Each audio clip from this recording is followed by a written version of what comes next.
Kumusta mga brad? Ngayon nga po 2025 binaasahan nga po natin na napakadaming motor na naman ang ilalabas ng iba't ibang motorcycle brand. Syempre isa na nga po dyan ang Honda. At isa nga po sa inaabangan ng mga tao sa mga motor nila, yung mga modern retro classic nila. Yes po, ang gagwapo po kasi ng mga modern retro classic scooter nila. Nandyan nga po yung kanilang Honda Scoopy, Honda Giorno, at ang Honda Stylo. O diba, ang gagwapo ng mga yan. Kaso lang lahat ng yan, wala pa sa Pilipinas.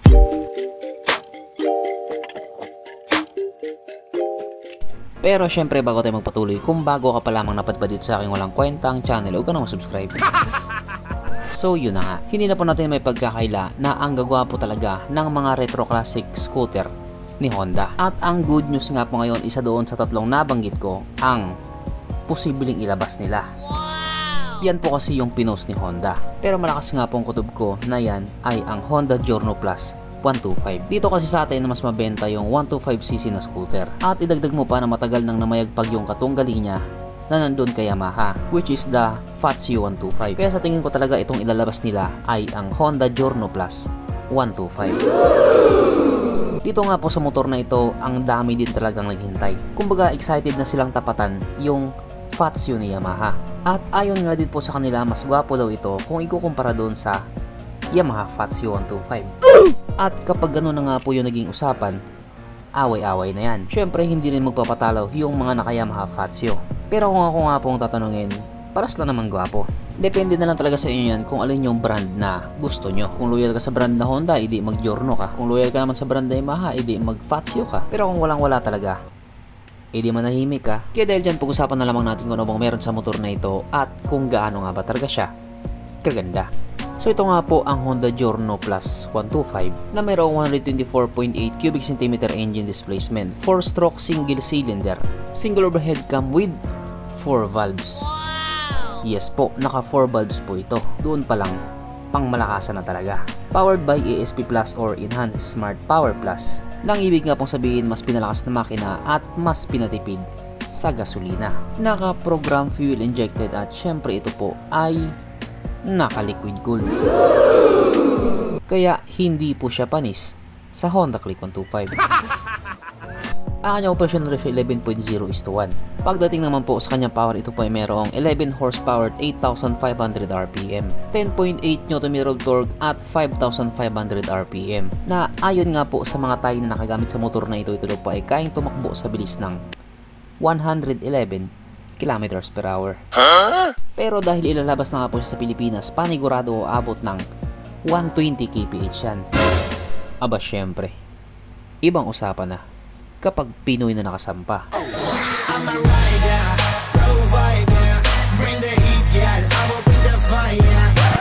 Ang kanyang tangkay ay kaya magkarga ng 5.4 liters fuel ng capacity na kumukonsumo naman na po ng 40 to 45 kilometers per liter. So para nga po sa isang 125cc na modern retro classic scooter, pwede na. Ang sukat ng kanyang gulong 100/90/12 sa harap at 110/90/12 naman sa likuran. Syempre paras na nga po itong naka-tubeless. Pagdating naman po sa kanyang braking system, ito po ay naka-disc brake sa harap, kaso drum brake pa rin sa likuran. At ang malupit nga po dito, meron po siyang ABS. At kung ayaw mo naman ng ABS, meron din pong CBS or Combi Brake System. Sana yung dalawang yan ang ilabas ni Honda. Pero di natin sure kung alin ba dyan yung ilalabas nila. Ang kanyang seat height ay may taas na 780mm at 155mm naman ang kanyang ground clearance. Mapunta naman po tayo sa iba pa niyang mga features. So ang ilaw nga po sa motor na ito, naka-LED na po. Pero bulb type pa rin yung kanyang mga signal lights. Ang kanyang gauge panel, ito po ay naka-digital na parang may pagkakahawig nga po doon sa Honda Click 125. At kahit ito nga po ay isang classic scooter, naka-keyless po ito. Classic na, modern pa. At syempre hindi nga din po mawawala sa motor na ito ang kanyang USB charging port. Napaka-importante nga po yan para kahit saan ka magpunta hindi ka na mangangamba na baka malobat yung cellphone mo kasi nga manonood ka pa ng Pornhub. Kaso lang dahil ito nga po ay isang bagong motor, wala na po siyang kickstart na siya nga pong palaging hinahanap ng mga taong walang pambili. Pero dito may pambili ka man o wala, alam kong hinahanap mo to sapagkat nandito na nga po tayo sa exciting na part. ang kanyang mga suspension.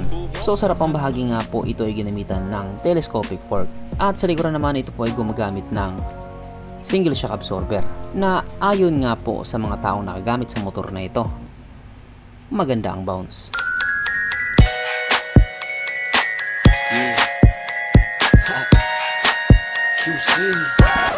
Syempre, meron pang isa.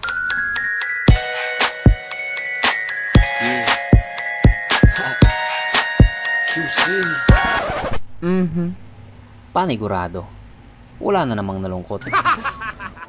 At dahil wala nga pong nalungkot, alamin na po natin kung present nga ba sa motor na ito yung tatlong pinaka-importanting features. So, una na nga po dito ang kanyang lagayan ng istalyon at good news mga brad. Meron siyang ganon. Meron siyang lagayan ng istalyon.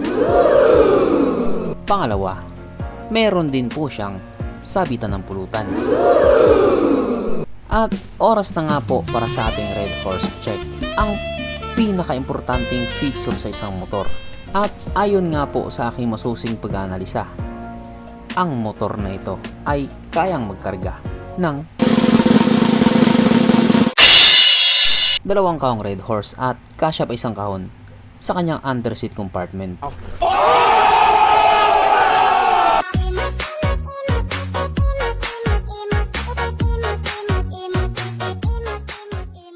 So therefore ang motor na ito, malinaw na malinaw, talagang highly recommended.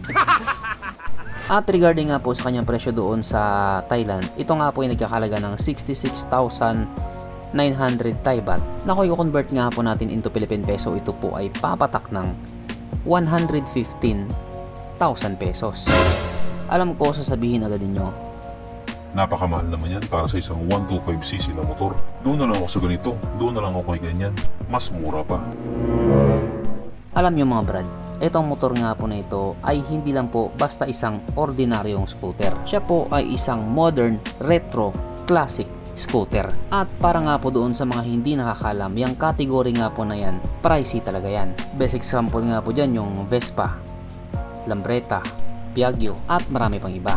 Kaya expect mo na talaga na kapag ilabas to sa Pilipinas or kapag tuloy na nga siyang nilabas dito sa atin, mas mataas talaga yung presyo niya kung ikukumpara doon sa ibang mga 125cc na scooter. Saka idagdag mo pa na pang malakasan yung specs ng makina niya at pati na rin yung mga features niya. At napakagwapo din ng looks niya. Kaya dito nga po sa motor na ito, sa palagay ko wala ka nang babaguhin pa. Kaya kapag hindi nga po dumaplis yung hula natin na ito yung motor na ilalabas nila, panigurado marami talaga ang sasaya, maliban na lang sa mga mama nila.